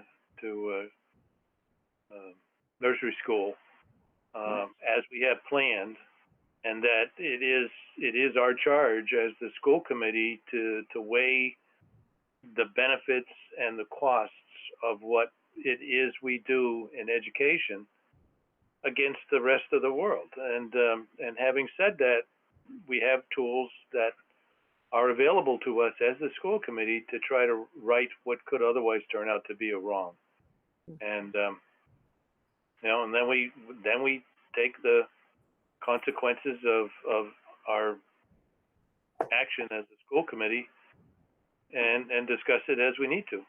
So if it comes that we have to make a decision on June 10th, then I'm ready to do so. So that could be something that we could hold like in concept, like we could in concept make a motion to hold over that money for the K. Yeah, and I'd make that motion right now. Excuse me, sorry. Sorry, Steve, I didn't hear the last you said. What I said was, I have to apologize. I spoke over you, but I would make that motion right now. And I'd second it. So I have to say that, can I give a technicality to this? Yeah. okay. Sure. The 500,000, I mean, that's if it's general fund money, it goes to the town cash account unless we do a journal entry of expenses. So I just want everyone to be aware of that, just to And, put it on record. Yep, I'm fully aware that that's what it takes to, in effect, make those transfers at this point of the year. So I'm including that knowledge in my motion. Okay, I just wanted to be on record. And I'm well aware of that as well. So I've been thinking about the risk of the 200,000.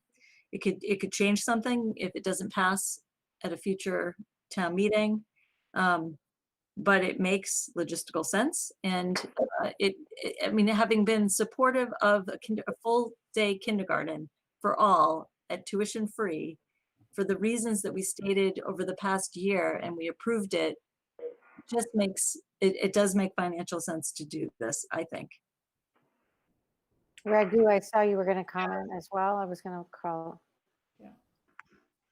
No, I was just clarifying something that got clarified, so I'm good. Okay. All right, any other comment? All right, so we have a motion from Steve that he was gonna include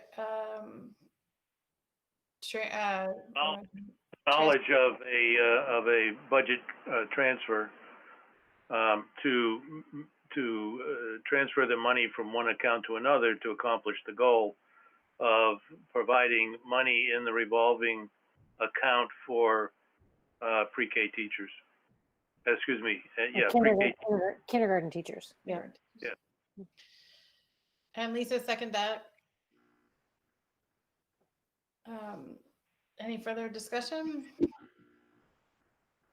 Okay, we'll do a roll call vote. Kristen? Vincent, yes. Raghu? Raghu, yes. Lisa? Edinburgh, yes. And Steve, Durrett, yes. and me, Dulé, yes, as well. Thank you. I think that, you know, all of this stuff feels complex, risky. We've brought in a very tight budget. We cut it already. This is, you know, an opportunity for us to manage a rare save with the bus revenue or the bus expenditures that we didn't need to use out of the budget to respond to fiscal constraints at the town level. And I believe that it still leaves us with 200,000 that we need to at least consider bringing forward to town meeting. That's just gonna have to sit there. And were it to rise or fall, we would then have to look at what those cuts would articulate. And when we go to town meeting, we can be clear that what exactly those losses would be. It gives us a longer window to see where we are on the state numbers. It gives us a longer number to see where our own end of fiscal year, to Steve's point, finishes. And it allows us to be clear with families that we are moving forward with tuition-free kindergarten. We can push that plan out. And it also is very responsive to our colleagues at the town level and to your counterparts of the selectmen that you partner with. Two halves of a larger whole of the budget, to be clear that we are then able to not have $500,000 pulled from free cash to help with the offset of the deficit revenue that they have been articulating. So I believe that while it's hard, all of this is hard. The town's cutting a bunch of stuff as well. So I think we're all really looking at stuff that's gonna hurt, and but people are hurting, and the revenue losses, you know, I'm hoping that their predictions aren't worse than they've come in with. I'm hopeful that, you know, Leah's really conservative and thoughtful around how she manages her calculations, and I'm hoping that it's not any worse. I would think it's maybe a little better. So we'll keep our fingers crossed. Thank you very much, Sarah. That's a lot to cover, but it's important stuff. So thank you. Sorry, and just to add to that, on Monday evening, there is a finance committee meeting, and there was, last night, Christy asked the selectmen if they would join the finance committee, and then she was gonna present, you know, more of this budget deficit information. And so I just suggest that we watch on Monday night the finance committee meeting, just to keep in touch with what's going on. And we can, you know, Amber, you can get in touch with Christy, or I can let the board of selectmen know, you know, what Yeah, we want. why don't you and I talk about it? But typically you send an email to the board, to the AFC, and to Christy as the chair of the school committee that you took an action. And, you know, we can talk about that, but it seems to me that it's, you know, important that we get information over to them with clarity in print. So thank you. Right. Great, thank you. Right. Thank you, So the everyone. next, yeah, we just keep rolling here. The next item is your second pass. We put in front of you the annual stipend memo, which is your annual approval of the rotation of clubs, organizations, and sports. You know, the last word I heard today from the commissioner is that they're trying to lean in on ways for fall sports to happen. I can see that the Baker administration is as well on some level. So I'm hopeful that, you know, we will be able to provide quality experiences for students. And a lot of our stipends have to do with coaches. I just want to give a shout out to our clubs and our coaches, that all of the faculty are doing really yeoman's work to build a lot of fun personal connections, personal training videos, personal video chats while kids are training. Actually walked in on one the other day that Scott Henderson was getting a video feed from a student on, you know, a training mechanism they were attempting. And I was like, good for us. Like, look at us go, you know. And he said, yep, I'll call you back later tonight and give you feedback. That's amazing stuff. I think, again, this is the annual stipend list that acknowledges the work that those people are doing for our students. Yeah, I mean, I think we have to move forward on our regular business. So this is end of the year regular business, and you know, approving the stipends as we usually do is necessary. So do we have a motion, or for the stipends? I'll move the motion to approve the stipend as presented. Thank you. A second? I'll second. Thank you. Any further discussion on the stipend list? I do have a quick question. It's about the stipends. I recognize that a lot of the clubs have been able to move forward in different ways, but I am wondering whether there's any future thought process about clubs that can't function under this type of scenario, the scenario we're in, or this inadvertent up and down, remote versus not. I'm just curious if we've looked at the stipends or looked at the clubs in that light. So, great question, actually. I think that we had a meeting with this committee today. They're kind of two branches to me. Initially, the first branch is, clubs and stipends are part of the contract, and we will move forward with a vision that the majority of these are functional and would run. There's always clubs that don't run because each year they rotate in some interesting ways. We always need to wait and see. This is why you get this annual memo, because sometimes, even when we're a normal organizational function, a club that we think is going to run doesn't. And that's why we give it a 2-year rotation. Sometimes those funds will fall back to the bottom line at the end of the year, which is, again, the kind of stuff that is so fluid this time of year as we're closing out all of those stipends. Certainly on an implementation process, we will be starting in the fall based upon how we open, and we will be able to communicate clearly what parameters will be workable in terms of if a club is or a sport is going to be able to run, and then the person being able to conduct it and access their stipend. It might well be that there will be ones that don't. We would put that back in front of you with a memo and keep you updated. And should that not happen, those anticipated budget funds would fall back to the bottom line. They're not huge dollars in terms of, annually, the majority of them do run.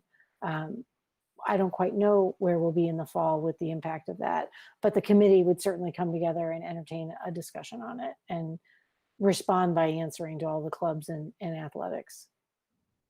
Thank you. That helps. Thank I you. appreciate the clarification Yep. and the details. It's great. Any other questions, comments on the stipends? We have a first and a second motion. All right, we'll take a vote. Kristen? Vincent, yes. Raghu?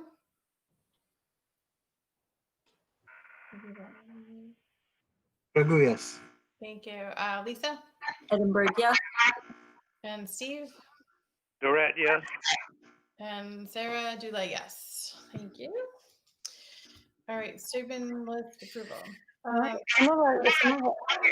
Given the question, I would just note too, Lisa, it made me think about it. A lot of our clubs, some of our clubs have really been thriving with like the Girls Who Code group is doing a lot of like national and state level tournaments online together. And there's been some really good kind of feedback about how it's giving kids a sense of community during really tough times. So, that's just a really fabulous outcome in some ways.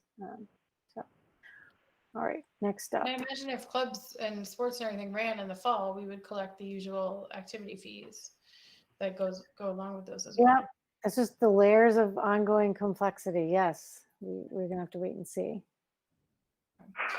The next agenda item was our school committee meeting dates for 2021, and Andrea wrote finalized, but as we have used the word fluid and unknown many times, I don't know how final anything is right now, but did anyone have a chance to look at the dates or see any? Sometimes we find obvious conflicts like the Good Scout dinner or a holiday or something that we didn't anticipate. And I know we don't have dates for either town meeting yet, so we could use the word fluid with this as well. But Andrea, I know, likes to plug them in the calendar, and she also books our meeting space for us as well. So that's why she likes to get this wrapped up. So if anyone, we don't really have to vote, but if anyone has seen any conflicts, you can let us know or point it out. I haven't seen, this is Lisa, I haven't seen any conflicts. I put them into my calendar also looking for conflicts. But what did come up, which is not connected to our meetings, is that September 1st, which is a teacher day, it's supposed to be the day before the start of school, actually is in a state primary election that we've never really brought forth. I'm just mentioning it for the parking lot issues, which there shouldn't be because it will just be staff at the high school, which is just sort of interesting. That was just a side point. Yeah. But I did not see any conflicts of our meetings Okay. at this time. Okay. All right, so I'll let Andrea, no, and you can always email either myself or Andrea if conflicts. And we've also looked at, long term as they continue to iron out the different technology pieces, shifting our meetings over to the Great Hall at some point. Right now we're leaving them at Town Hall just because we do so many tech presentations, and right now it's really not set up for that, but we are going to try to make some additional improvements over time.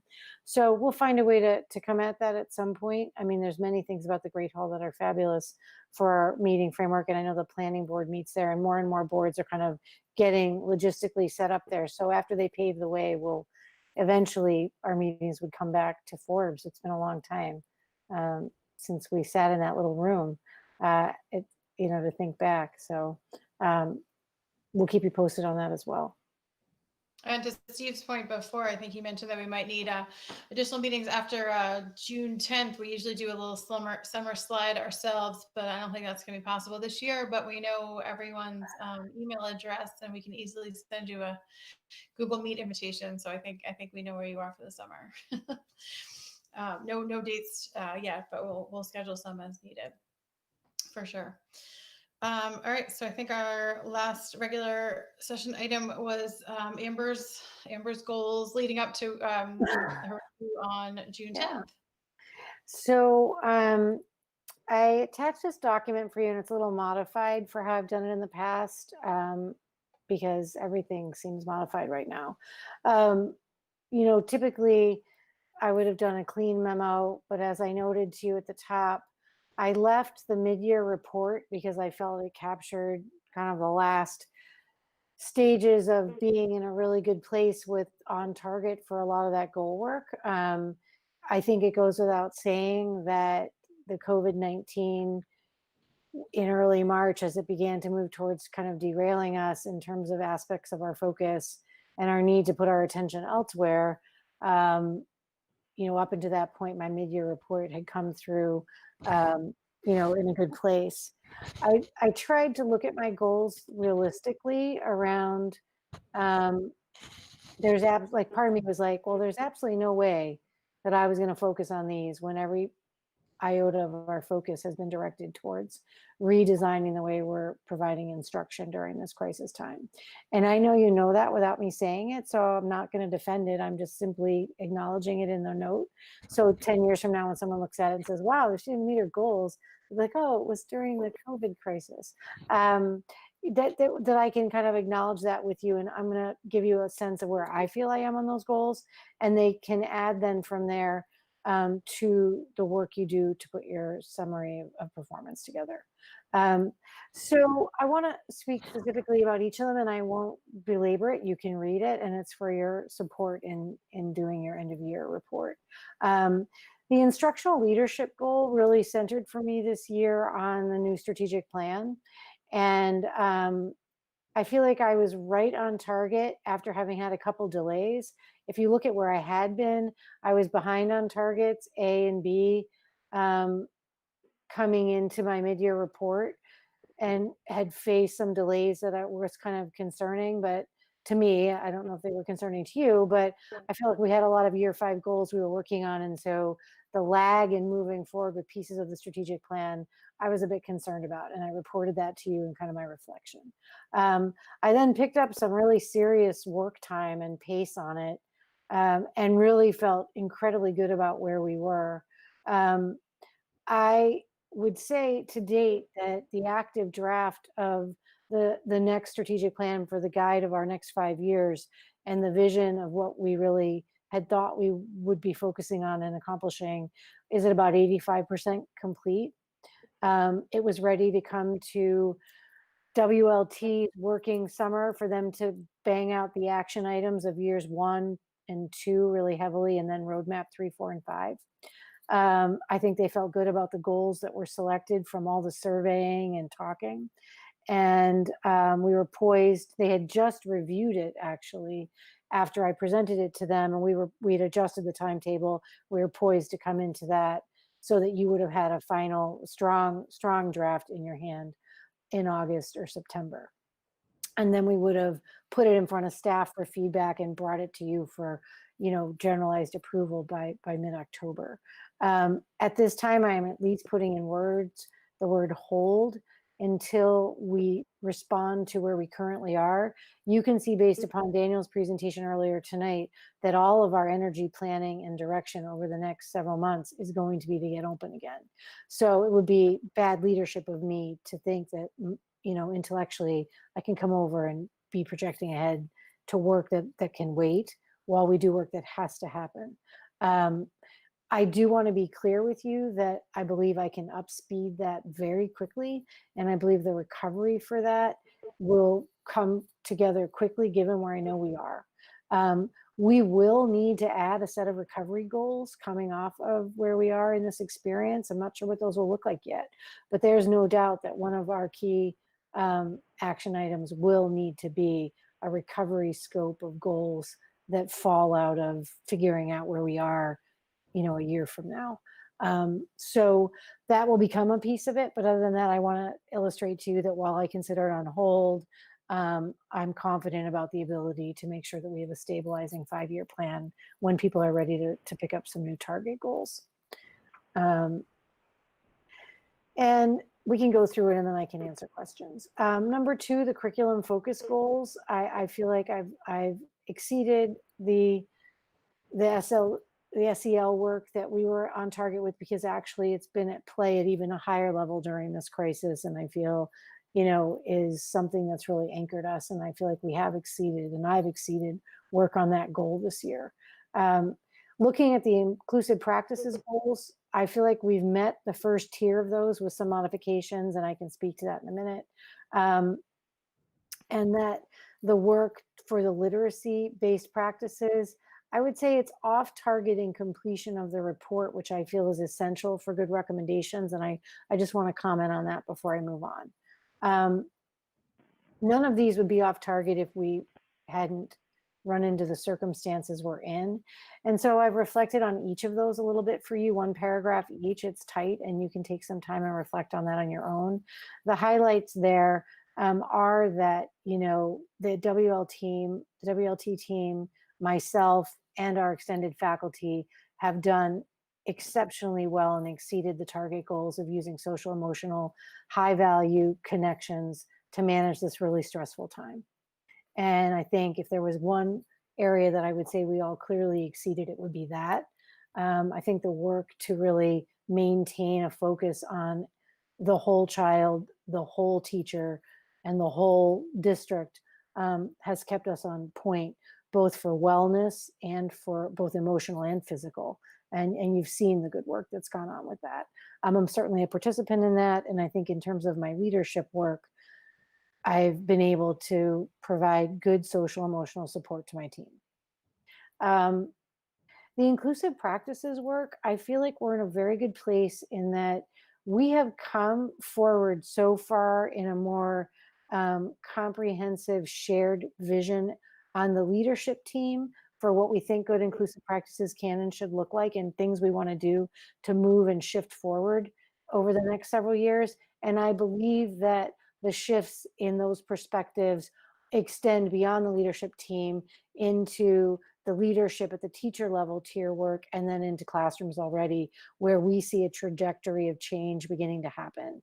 The recovery on the pacing for this goal will be determined by the trajectory of next year and how schooling evolves, but I see changes in practice for how we're developing IEPs, for how we're utilizing service delivery, and for the vision of kind of what we think the classroom can look like in the next couple of years.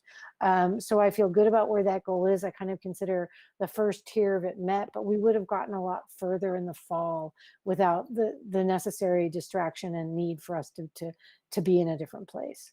Kind of our basic levels of survival.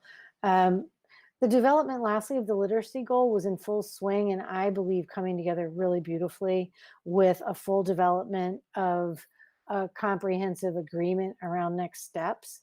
But I also want to put in the caveat that for me, process is important, as it is for our teams and as it is for Daniel, and I know I speak on his behalf as well, that strong finalized recommendations from the committee that did the work to provide a committed roadmap over the next 3 years to really continuing to enhance and grow and shift our literacy practices K to 6, really pre-K to 6. I'm not just going to write that report and have Daniel and I hand it over to you. We can't, that's not how we do this work. So that goal needs to have that committee be able to come back together and to write a comprehensive report that has the kind of recommendations and feedback that we think the topic merits, and then we will move forward. So there's definitely some delay on some of those target goals. Right now, Daniel and I are considering and continuing discussion on, pieces where we feel like there's very strong agreement that we can use to strand into early next year. But even he and I need time to kind of think through whether or not that messes up a process that we think we want to have multiple years of positive impact. So that goal, I think our work with the targets for the DIBELS implementation this year, we're right on pace, and there's good work to come from that. But again, the spring assessment data is now missing. So, there's just logistical issues to where we are that we have to kind of manage. And the DIBELS being a good literacy assessment that we introduced that gives us really stranded, skill-based kind of early warning signs on young readers. And we're very pleased with the data that we were developing from that. Just as a reminder to you to what DIBELS is, so I'm not using slang, and that we would have used spring testing data to really help us figure out where we are. It'll now have to be fall testing data. As Kristen said, there's good reasons to bring kids back together so that we get some things done you can't do virtually. So those are the comments on those goals. Management and operations, I went through and I met the majority of those. A couple are on hold, and you can look to those and see the comments down below. Again, I think I've tried to be strategic in selecting, what I can share with you that's very concrete about where I am. I do want to comment on the goals, and individually you can read my thoughts on them, but I just want to be clear that, in shifting management, I hate saying, I hate a self-assessment because it just feels weird, because none of my work is, without the work of everyone. But our leadership team, myself included as a member of that team, both on the ground for daily management and big thinking, have run management and operations of this crisis at a really high level. And so, if there's any area we exceeded and it wasn't even a goal you have laid out for us, the fact that you have a leadership team that could switch gears that quickly, pick up pace, and do this kind of work speaks to the quality of leadership that we're providing in district. And I say we because I can't separate out what part is mine from others. I'm not a deficit, I can say that. I'm definitely a member of the team and at times an anchor for certain pieces. And I feel good about the fact that in stressful times, we've done good work around management. The other goals you can read, they're there for you about kind of the ways we responded. It's hard to remember that we negotiated a successful teacher contract unit A, which is a big process, and that all happened this year. So many good things have been accomplished, and they seem like you can't even remember when they happened because we've been in such a crisis, but that was all good work this year. And I imagine that we will have closure on secretarial assistants, custodians, and lunch servers by the close of the year. We'll pick those up again. And lastly, I would say, and I want to be fair to both pieces of this, I am and Steve can comment on this, and I'm sure he will when he writes my review. I'm a strong member of the Pre-K3 Building Committee. I serve as an anchor to that work with Steve and care about it deeply and have paid attention as a deep detail level on all the work we've done with building and construction here over the last several years. And now with fails at a very close level, working to support Marianne and to play my role as a superintendent of schools for you. The last 3 weeks have been very difficult, and I've had my first real meeting fragmentation in 6 years with regard to attending these building meetings, because I wasn't at the job meeting today, and I'm always at the job meeting. So again, the last 3 weeks have been fragmented. You know, I was out of town briefly. So those things have been complicated, and I certainly don't think they speak to my overall performance on that, but I know you can defer to Steve, who watches me do that work up close, and he can provide feedback from my review. And lastly, I would comment on family and community engagement. I think we've worked hard on this. There's always areas where I feel like I'm not meeting. You know, there's areas where I feel like we aren't writing enough to parents, we aren't sharing enough, we aren't getting certain things done, and other things we're doing really well. And I've commented in there for you on the ones that I've done. I also added another committee because I folded into the COVID task force at the town level and have been an active participant in the supporting the food insecurity work in our community. And I know you know that. And there's only so many hours in the day, so some things displace others. And I think, you know, we're doing the best we can. And I tried to comment on those things to you, and you can read those on your own. I would say that, you know, I've had some fragmentation with those committees because there's just been so much to do. And all of those committees are big work. And I know you saw, if you watched the selectmen's meeting, that the master planning committee is going to take a 60-day break so that we can breathe a little bit, because so many of the members of that committee are all municipal leadership people, and we're spread too thinly, both emotionally and time-wise. So I really commend that committee for giving us a step back. But I look forward to that work picking up again. And then lastly, the professional culture goal, again, you know, overall, I feel like we're meeting this. We've definitely upped our face game beyond Westborough, and we have Westborough leadership people that are on committees and presenting and writing articles and really, you know, trying to get out there, one, because it's work that enhances them, but also work that I think showcases Westborough. And I think that's gone really well overall this year. I did teach my course again and had to move the whole thing online, but other than it being a bit of a debacle in day one, day two was better. And as we say, the only bad teaching is teaching you don't correct. I did correct it on day two. So, you know, I'm learning as well and challenging myself and trying to be a face of Westborough out beyond Westborough. And then I just wrote a brief closing that you can read on your own. It basically, you know, just summarizes, you know, I don't need to write a book.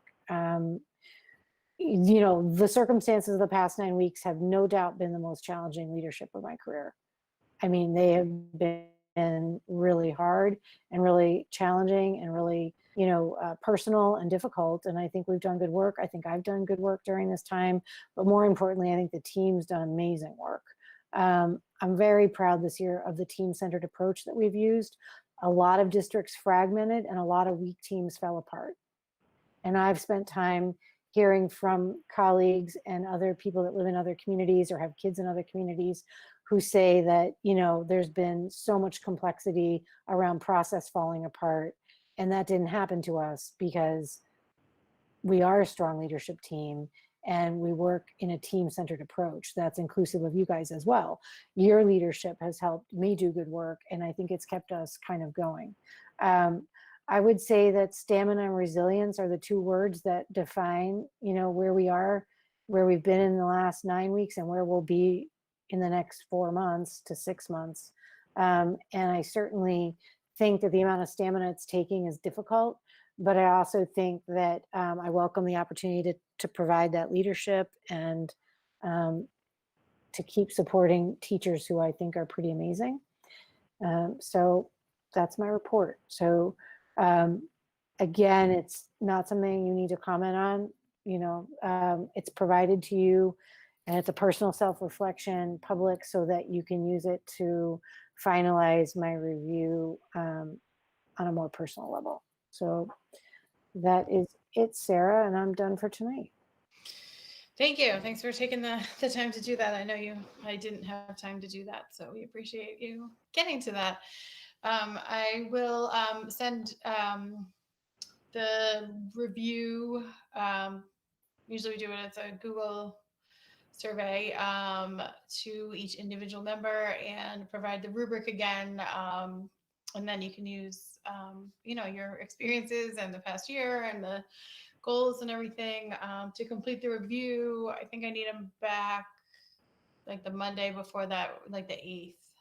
So it gives you a little bit of time to get that done. And the final contract that we have not settled yet is our superintendent contract.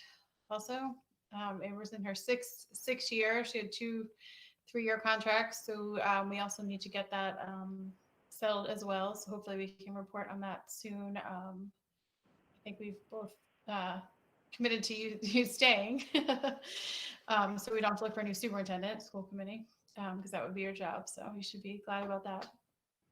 Yeah, thank you. We have, I just want to be clear with my husband who's probably watching that, yes, the verbal agreement we had that you were interested in sustaining me as superintendent has given us the flexibility to do my contract when we get to it, but I'm sure he would welcome that happening. He gets nervous if he looks like I'm not doing well on TV, and then he's like, have you signed your contract?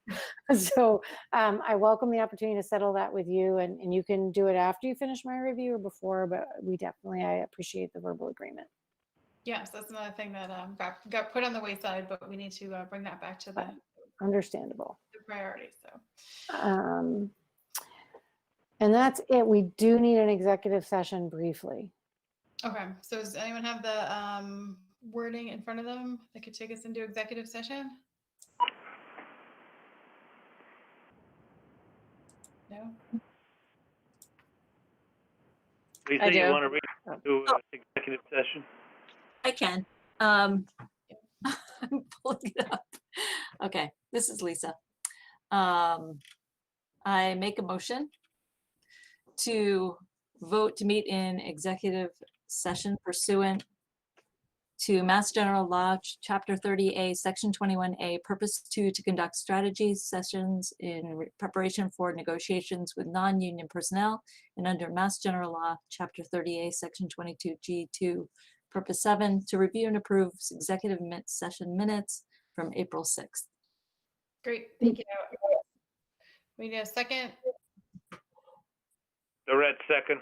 Thank you. And then we need a roll call vote. Kristen, Vincent, yes.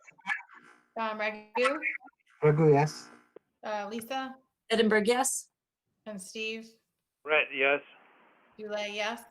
So we will go into executive session. Thank you. We'll give a couple minutes for Westborough TV To log back out, yeah. Yeah. I'm gonna let my lights on, hold on.